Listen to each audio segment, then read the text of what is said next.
우리 오늘 본문을 간단하게 요약을 하면 이제 결론은 29절에서 31절 한번 보여주시죠. 29절에서 31절이 이제 오늘 우리가 읽었던 본문의 결론입니다. 두려워하지 마라. 너희는 많은 참새보다 귀하니라. 나는 너의 머리털까지 세아리고 있다. 이 결론을 내기 위해서 예수님께서 우리 읽지는 않았지만 세 가지의 이야기를 하고 계십니다. 우리 첫 번째는 22절에 기록되어 있는 너희가 내 이름으로 말미암아 모든 사람에게 미움을 받을 것이다. 이 첫 번째 이야기고, 그리고 두 번째 이야기는 34절에 내가 세상에 화평을 주러 온 줄로 생각하지 마라. 나는 화평을 주러 온 것이 아니라 검을 주러 왔다. 그리고 마지막 세 번째 이야기가 33절에 누구든지 나를 부인하면 나도 하늘의 내 아버지 앞에서 너희를 부인하겠다. 이 순서는 제가 임의로 바꿨습니다. 이 세 가지의 무시무시한 말씀들을 하고 나신 이후에 결론이 그러나 두려워하지 마라. 너희는 많은 참새보다 귀하다. 내가 너희의 머리털까지 세고 있다. 이 말씀들이 어떤 의미인지를 이제 오늘 그 의미를 통해서 오늘 저와 여러분에게 주시는 우리 하나님의 말씀을 우리 하나 둘 살펴보도록 하겠습니다. 먼저 22절입니다. 22절 말씀을 보시면 또 너희가 내 이름으로 말미암아 모든 사람에게 미움을 받을 것이나 끝까지 견디는 자는 구원을 얻으리라. 아니, 예수님의 이름을 전하는데 왜 사람들에게 미움을 받을까요? 여러분, 예수님의 이름 전했더니 사람들이 여러분 미워하던가요? 그렇지 않죠. 우리는 아무리 예수님의 이름을 전해도 사람들에게 미움을 받지는 않습니다. 좀 그 정도가 심하면 광신도다 뭐 이런 말은 들을 수 있겠지만 미움 받지는 않습니다. 오히려 예수님의 말씀대로 살면 사람들에게 존경을 받습니다. 사랑을 하고 오래 참고 용서해주고 절제하고 살고 이러면 사람들이 존경을 하는 것이지 미워하지는 않습니다. 그렇다면 지금 이 말씀, 예수님의 이름으로 인해 모든 사람에게 미움을 받는다, 이 말씀이 틀렸던지 아니면 우리가 지금 예수님의 이름을 잘못 전하고 있든지 둘 중에 하나가 되겠죠. 예수님을 제대로 전하면 미움을 받게끔 되어져 있습니다. 예수님을 전하려면, 이 복음을 증거하려면 반드시 선행되는 이야기가 있습니다. 어떤 이야기가 따라 나와야 하냐면 당신은 죄인입니다. 우리는 죄인입니다. 이 이야기가 반드시 따라 나오게끔 되어져 있습니다. 죄인이라는 사실을 알아야만 구원자이신 예수 그리스도를 찾을 거 아닙니까? 그래서 예수님이 이 땅에 오셨을 때에 당시 유대인들은 율법은 이 구약 성경이 다 율법이죠. 이 구약 성경, 이 율법을 잘 지켜내면 우리는 구원을 받는다, 이렇게 유대인들이 믿고 있었습니다. 그러나 우리가 잘 알듯이 율법, 이 성경으로는 구원을 받을 수가 없죠. 하나님의 말씀, 이 율법, 이 성경, 이 하나님의 말씀대로 아무리 열심히 정성을 다해 산다 한들, 이 말씀에 흠이 없이 살았다 한들, 예수님 오실 당시에 말씀에 흠이 없도록 살았던 사람들 있죠. 바리새인들. 예수님 이 바리새인들을 향해 뭐라고 하던가요? 독사의 자식들아. 요한복음 8장 44절에서는 너희의 아비는 마귀다. 그래서 너희 속에는 진리가 없고 진리가 없기에 너희는 말할 때마다 거짓을 말한다. 예수님께서 이렇게 말씀을 하셨습니다. 바리새인들이 무슨 거짓말을 했나요? 말씀대로 사십시오. 그러면 구원을 받습니다. 여러분, 이게 거짓말이죠. 이건 자기 생각입니다. 말씀대로 사십시오. 그러면 복을 받습니다. 이것도 거짓말이죠. 왜요? 모든 성경은, 달리 표현하면 모든 율법은 우리에게 뭘 알아라고 주셨나요?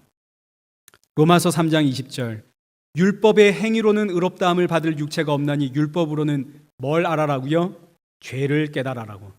율법, 이 성경은 죄를 알아라고 우리에게 주신 겁니다. 지금 이 말씀을 누가 하고 있냐면 사도 바울이 이야기하고 있는데, 사도 바울은 빌립보서 3장 5절에서 자기 자신을 소개할 때 나는 8일 만에 할례를 받고 나는 히브리인 중에 히브리인이고 나는 율법으로는 바리새인이고 율법의 의로는 흠이 없는 사람입니다. 이게 사도 바울의 자랑이었죠. 그런데 이 사도 바울이 다메섹에서 예수님을 만나고 그의 눈이 번쩍 뜨여졌습니다. 눈이 번쩍 뜨이니까 그동안 자기가 그렇게 힘을 내서 지켜왔던 이 성경이 어떻게 보이더라. 이 성경은 모세의 율법은 지키라고 나에게 준 것이 아니라 죄를 깨달아라고 주신 거군요. 그래서 사도 바울이 이야기를 하는 거죠. 여러분, 이 성경 하나님의 말씀은 지키라고 주신 것이 아닙니다. 죄를 알아라고 우리에게 주셨습니다. 이게 사도 바울의 외침이고, 그리고 이 외침이 바로 예수님의 외침이었습니다. 예수님께서 이 땅에 오셨을 때에 율법으로 흠이 없이 살아가려고 했던 유대인들, 그리고 바리새인들을 향해서 너희는 독사의 자식이다. 너희의 아비는 마귀다. 아주 독한 말씀을 하시죠. 너희의 행사는 전부 악하다. 성전에 들어가셔서는 여기는 성전이 아니라 도적의 소굴이다. 제사를 드리는 이들을 향해서도 너희의 제사가 악하다. 이게 예수님께서 사람들에게 미움받았던 이유입니다. 안식일을 사람들이 거룩히 지키고 있습니다. 그런데 예수님께서 안식일을 거룩히 지키는 자들에게 가서 너희가 악하다. 성전에서 각자 정성을 다해 헌금을 드리고 있는데 예수님 그들에게 가서 너희의 행위가 악하다. 전도를 하든 선교를 하든 각종 구제와 봉사와 충성과 헌신을 하고 있는데 예수님께서 그들에게 하시는 말씀이 악하다. 너희가 너무너무 악하다. 그러니 나를 믿어라. 내가 주는 살과 피를 먹고 마셔라. 이러니까 사람들이 예수님을 미워하는 정도가 아니라 십자가에 달아 죽입니다. 그런데 이 예수님의 말씀 앞에 예, 맞습니다. 제가 너무너무 악합니다. 저의 모든 것이 죄입니다. 하고 나왔던 자들이 있습니다. 이들이 누군가요? 오순절 성령이 임한 예수님의 제자들이 이렇게 나오죠. 그러니 이제 이 제자들이 예수님을 전하기 위해서 뭐부터 사람들에게 알렸겠습니까? 예수님처럼 이 세상이 악하다 하는 것을 증거를 해야만 했겠죠. 그래서 이 예수님의 제자들이 멀쩡히 너무너무 봉사 잘하는 사람에게 가서 당신은 악합니다. 너무너무 전도를 잘하고 있는 사람에게 가서 당신은 악합니다. 충성, 헌신, 봉사하고 있는 사람들에게 가서 당신은 악합니다. 이러니 사람들이 어찌 미워하지 않을 수 있겠습니까?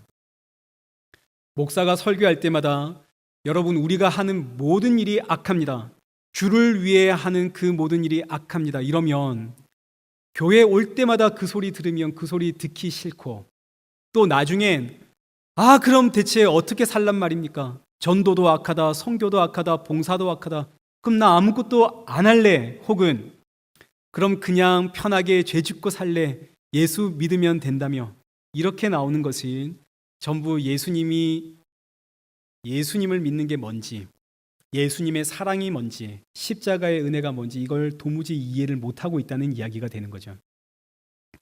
가인과 아벨의 이야기 여러분 다 아시죠? 에덴 동산에서 쫓겨난 아담과 하와의 아들들이 가인하고 아벨입니다. 가인은 형이고 아벨은 동생. 어느 날 장성한 이 자녀들이 하나님 앞에 각기 제물을 가지고 와서 제사를 드리는데 하나님께서 동생 아벨의 제사만 받아주시죠. 사실 하나님은 가인이든 아벨이든 그들의 제사 받아줄 이유가 전혀 없습니다. 둘 다 에덴 동산, 하나님으로부터 끊어져 태어난 인생이기 때문에, 둘 다 똑같은 죄인이기 때문에 하나님께서 그들의 제사 받아줄 이유가 전혀 없죠. 그런데 하나님께서 아벨의 제사는 받아주셨습니다. 이건 하나님의 사랑이요 하나님의 은혜입니다. 받아줄 이유가 없는데 받아주심. 그러니까 가인은 그 모습을 보면서 마땅히 하나님이 우리의 제사 안 받아주시는 것이 마땅한데 하나님께서 제 동생 아벨의 제사를 받아주셨네요. 너무너무 감사합니다. 저도 불쌍히 여겨주셔서 저의 제사도 받아주옵소서. 이렇게 나오는 것이 하나님의 사랑, 하나님의 은혜를 아는 자의 모습입니다. 우리는 악합니다. 선교를 하든 봉사를 하든 우리는 악합니다. 그러니 주여 우리를 불쌍히 여기시옵소서. 예수님 외에는 나에게 소망이 없습니다. 이렇게 나오는 것이 하나님의 사랑을 아는 성도의 모습이라는 이야기입니다. 그런데 가인은 이 하나님의 사랑, 하나님의 은혜가 뭔지를 모르죠. 내가 죄인이라는 사실을 모르니까 왜 나랑 똑같은 아벨은 받아주고 나는 받아주지 않습니까? 화가 나서 아벨을 쳐 죽입니다. 이게 선악과 먹고 난 이후에 모든 사람의 모습이 이와 같습니다. 선악과는 선과 악을 알게 하는 나무죠. 선과 악을 알게 하는 이 선악과를 먹기 전에는 사람이 하나님만이 선과 악을 판단하시는 분이다라고 믿고 살아왔습니다. 그런데 선악과를 먹고 난 이후로는 이제 내가 하나님이 되어버렸기 때문에 선과 악을 내가 판단하게 되죠. 그래서 내가 보니까 우린 다 똑같은데 하나님이 아벨의 제사는 받아주고 내 제사는 안 받아주고, 그러니 하나님이 불의한 분, 하나님이 불공평한 분, 나는 지금 하나님을 위해서, 교회를 위해서 힘을 다해 충성 헌신 봉사하고 있는데 나보고 자꾸 악하다고 하고, 저 세리와 죄인들은 진짜 악한 자들인데 저들에겐 의롭다 하고, 이러면 화가 날 수밖에 없고 미워할 수밖에 없습니다. 그러나 제가 계속 말씀드리는 것처럼 성도는 아무리 하나님 앞에 충성, 헌신, 봉사, 선교, 전도를 하고 있다 하더라도 내가 악하다는 사실을 압니다. 그래서 당신 악합니다라는 이 말 앞에 아멘, 저는 악합니다, 그래서 저는 예수님 뿐입니다, 이 고백할 수밖에 없습니다. 복음 전한다는 말은 당신은 악합니다, 당신은 죄인입니다, 이 말이 반드시 들어가야 됩니다. 그래야만 구원자이신 예수 그리스도를 찾을 거 아닙니까? 그래서 예배는 끊임없이 이 이야기를 선포해야 됩니다. 우리는 악합니다, 당신은 악합니다, 우리는 죄인입니다, 그러니 예수 믿고 사십시오. 이 말씀이 선포되는 게 예배입니다. 지금 우리 일회교회가 어떻게 해서든 이제 갈수록 줄어드니까 어떻게 해서든 이제 주변 분들을 교회로 전도하고 초청하려고 지금 애쓰고 고민하고 있습니다. 근데 여러분, 이게 지금 악한 일인 거 아시죠? 이게 악한 일입니다. 전도가 악하다는 이야기가 아닙니다. 거기서 튀어져 나오는 내 주장이 악하고 내 생각이 악하고 내 방법들이 악하다는 이야기입니다.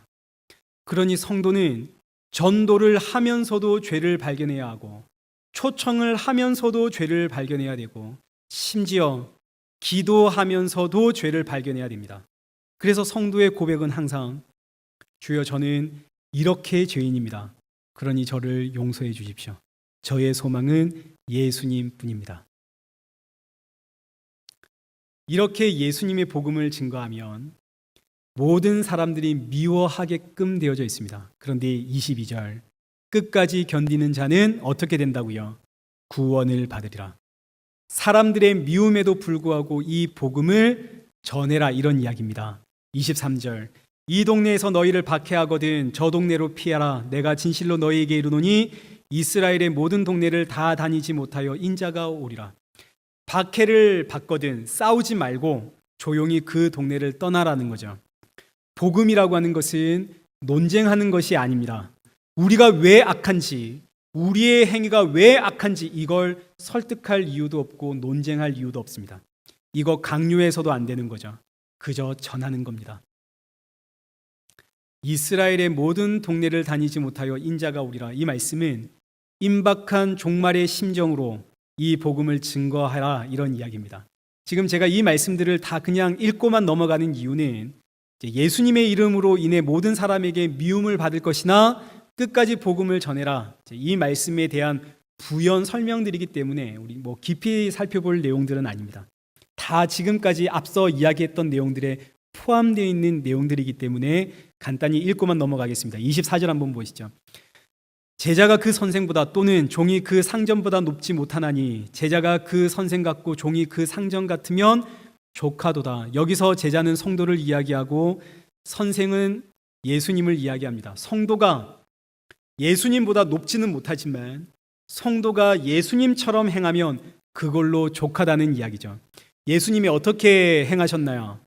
예수님께서 이 세상에 오셔서 모든 사람들의 신앙 행위를 보시고 악하다 하셨습니다. 그러니 나를 믿어라. 그 예수님처럼 이 복음을 우리가 전하고 있다면 그걸로 족하다, 이런 이야기죠. 그런데 세상은 이런 예수님을 향해 뭐라고 하고 있냐면 25절 하반절에 집주인을 바알세불이라 하였거늘 하물며 그 집 사람들이랴. 모든 행사를 악하다 하시는 예수님을 보고 사람들이 예수님을 바알세불이라고 했습니다. 이거 예수님이 직접 들은 이야기죠. 마태복음 12장 24절에서 예수님이 귀신 들린 자를 고쳐주시니까 바리새인들이 예수님을 향해서 귀신의 왕 바리새인을 힘입어 귀신을 쫓아낸다, 예수를 귀신 들렸기에 귀신 들린 자를 쫓아낸다, 이렇게 이야기를 했습니다. 성전을 향해서 악하다, 사람들의 행사를 보면서 악하다 하는 예수님을 향해 사람들이 바알세불이다, 저거 귀신 들렸다. 그러니 예수님을 보고 바알세불이라고 하였거늘 하물며 그 집 사람, 그 제자들이랴. 세상이 성도를 미워하고 조롱하는 것이 당연하다, 이 이야기를 하는 거죠. 그리고 26절, 그런즉 그들을 두려워하지 마라. 감추인 것이 드러나지 않을 것이 없고 숨은 것이 알려지지 않을 것이 없느니라. 내가 너희에게 어두운 데에 이른 것을 광명한 데서 말하며 너희가 귓속말로 듣는 것을 집 위에서 전파하라. 여기 이 26절과 27절의 말씀들은 세상이 아무리 너희를 미워하고 아무리 너희를 부인한다 하더라도 결국 예수님이 메시아라는 사실은 온 천하에 드러날 수밖에 없다, 이제 이런 이야기입니다. 여기까지가 첫 번째 이야기입니다. 예수님의 이야기를 전하면 세상이 너희를 미워할 수밖에 없다. 자, 이제 둘째로 34절에 기록되어 있는 내가 세상에 화평을 주러 온 줄로 생각하지 마라. 나는 검을 주러 왔느니라. 자, 이 말씀이 사실은 우리가 깜짝 놀랄 이야기입니다. 예수님은 평강의 왕입니다. 샬롬의 왕이죠. 이사야 9장 6절에 메시아 예언입니다. 이는 한 아기가 우리에게 낳고 한 아들을 우리에게 주신 바 되었는데 그 이름은 기묘라 모사라 전능하신 하나님이라 영존하시는 아버지라 평강의 왕이라. 예수님이 평강의 왕입니다. 그래서 지금 온 유대인들은 이 평강의 왕을 기다려왔습니다. 왜냐하면 이스라엘 백성들은 지금까지 평강을 누려본 적이 없거든요. 이스라엘 백성들에게 있어서 가장 살기 좋았던 시대는 다윗과 솔로몬 시대입니다. 그러나 다윗 시대는 사실 늘 전쟁이 끊이지 않았기 때문에 힘들었던 시대이고, 솔로몬 시대는 솔로몬의 그 엄청난 건축과 세금으로 인해서 힘들었던 시대입니다. 솔로몬 시대 이후로는 남과 북이 갈려서 늘 전쟁을 했죠. 결국은 두 나라가 망하고 이방 나라의 포로가 되었고 지금은 로마의 식민지에 있습니다. 그러니 이스라엘 백성들은 단 한 번도 그 역사상 평강을 누려본 적이 없기 때문에 평강의 왕으로 오실 메시아를 너무 기다려왔습니다. 메시아만 오면 평강의 나라, 샬롬의 나라가 될 것이야. 평강의 나라가 되면 이제 더 이상 전쟁도 없죠. 불의도 없죠. 싸움도 없죠. 그런데 중요한 것은 이 평화가, 이 평강이 누구를 중심으로 한 평강이냐, 이게 중요한 겁니다. 이스라엘이 생각하고 있는 평강은, 샬롬, 평화는 전부 나를 중심으로 한 평화입니다. 그러니 샬롬의 왕, 이 평강의 왕이 이 땅에 오시면 가장 먼저 내 가정이 화목해질 것이고 그 다음엔 우리 나라가 화목해질 것이고, 나를 중심으로 나를 위한 평화, 이걸 유대인들이 생각해왔죠. 자, 이런 생각은 그때 당시 유대인들만 하고 있는 생각이 아니라 오늘 예수님을 믿고 있는 수많은 성도들도 이와 동일한 생각을 하고 있습니다. 평강의 왕이신 예수님이 이 땅에 오시면 예수님이 나에게 평화를 주실 거야. 예수님을 믿게 되어지면 우리 가정이 평강의 가정이 될 거야. 여러분 이런 생각 하나요, 안 하나요? 다 하고 계시죠. 예수님이 평강의 왕이시니까 그 예수님이 나에게 오면 나에게도 평강이 생기고 내 가정에도 평화가 생기는 것, 이거 당연한 거 아닙니까? 그런데 에베소서 1장 7절입니다. 우리는 그리스도 안에서 그의 은혜의 풍성함을 따라 그의 피로 말미암아 속량 곧 죄사함을 받았느니라. 평강의 왕이신 예수님을 믿게 되었다는 이야기입니다. 예수님을 믿게 되자 9절, 그 뜻의 비밀을 우리에게 알리셨는데 그 뜻의 비밀이 뭔가요? 10절, 하늘에 있는 것이나 땅에 있는 것이 다 그리스도 안에서 어떻게 되더라? 통일이 되더라. 평강의 왕이신 예수님이 오시면 평강을 주시는데 그 평강이 누구 중심의 평강인가요? 예수님 중심의 평강이죠. 나 중심의 평강이 아닙니다. 예수님으로 통일되어지는 예수 그리스도 중심의 평강입니다. 하늘에 있는 것이나 땅에 있는 것이 다 그리스도 예수 안에서 통일이 되어지는 평강.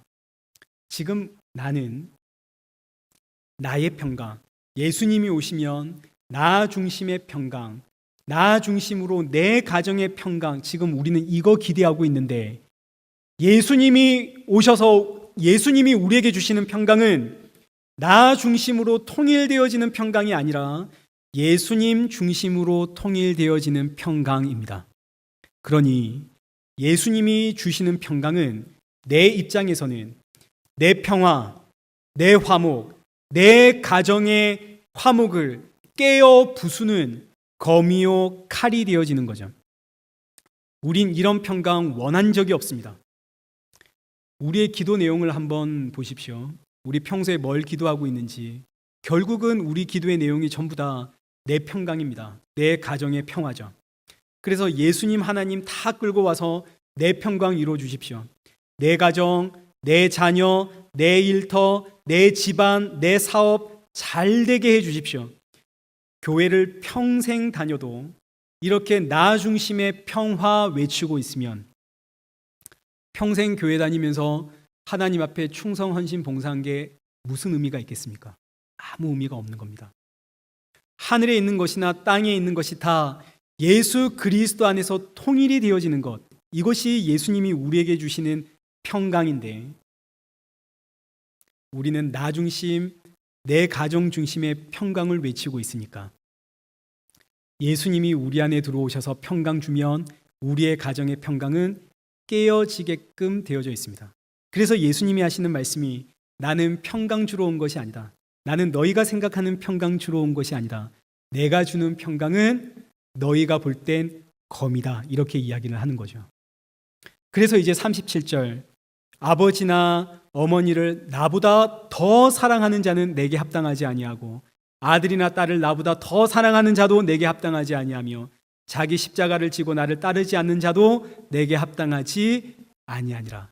왜? 내가 주는 평강은 너희가 생각하는 너희 중심의 평강이 아니라 나로 통일되어지는 평강이기 때문에 예수님 중심의 평강.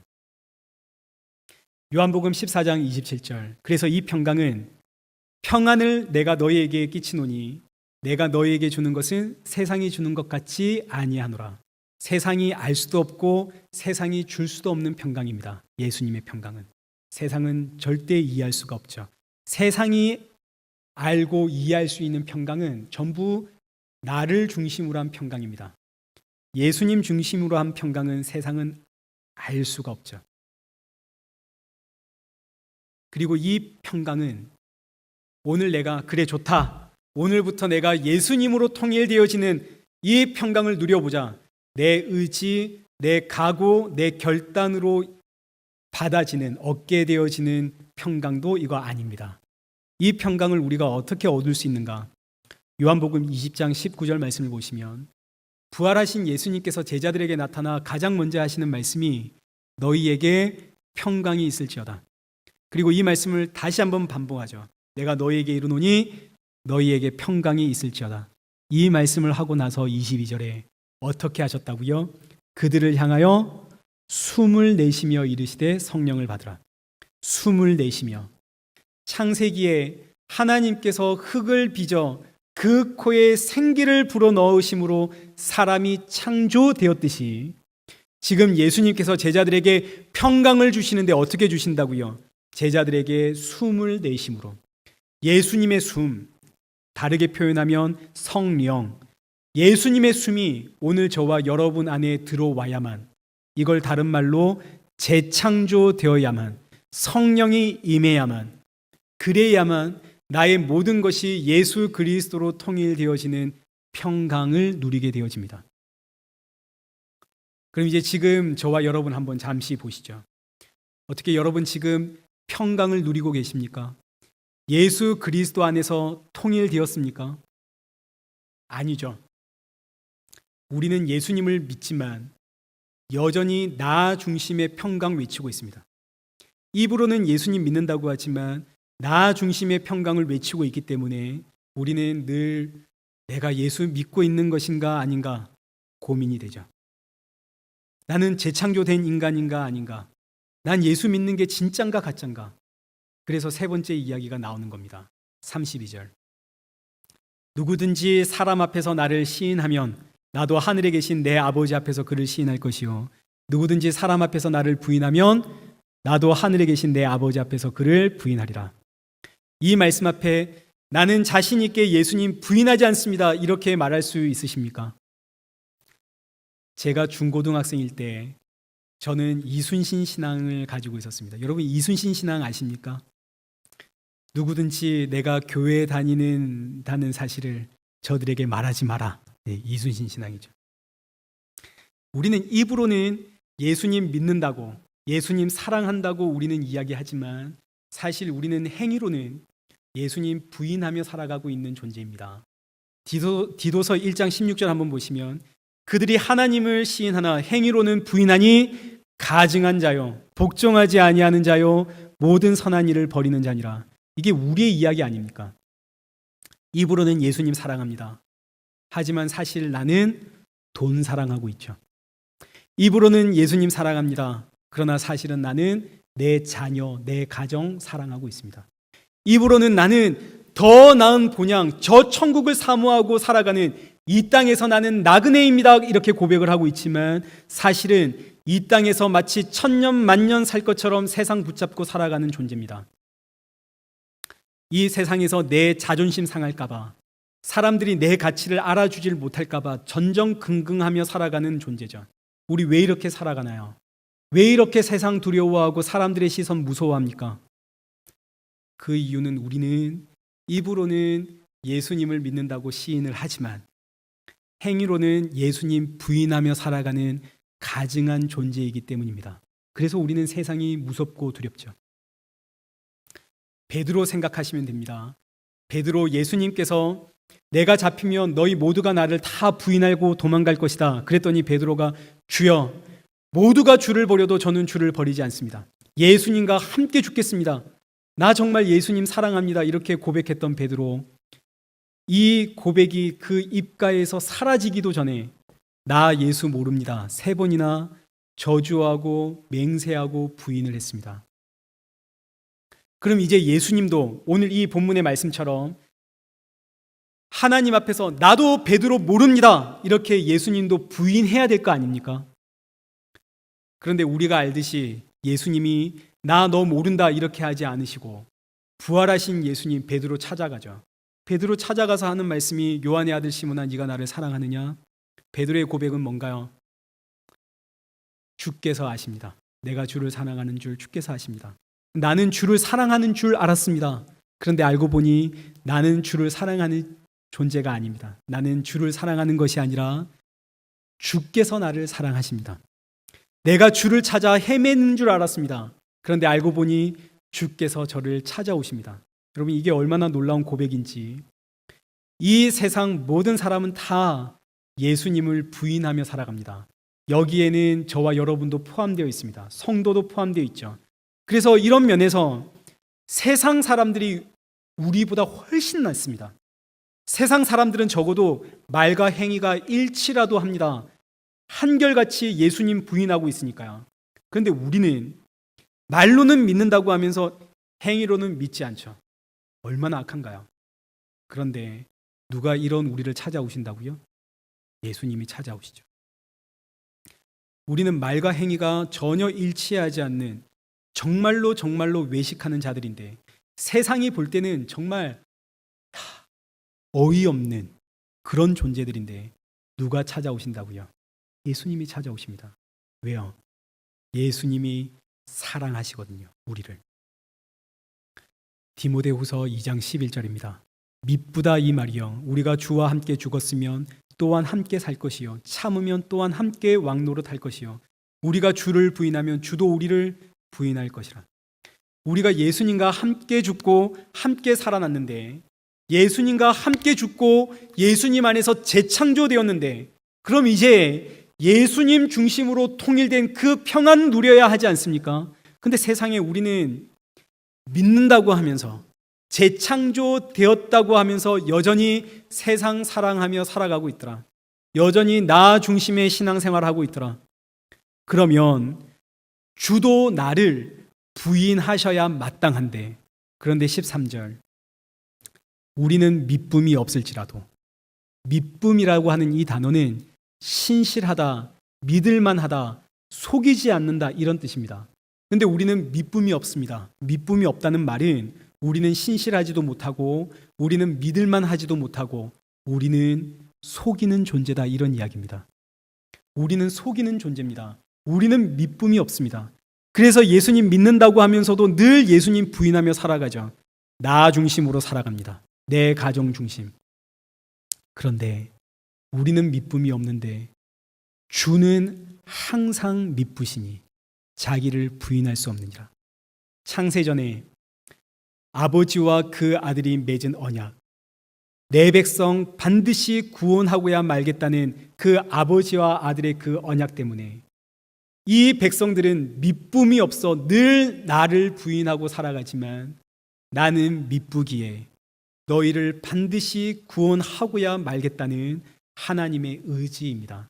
이 의지가 오늘의 결론인 거죠. 29절, 참새 2마리가 한 아사리온에 팔리지 않느냐.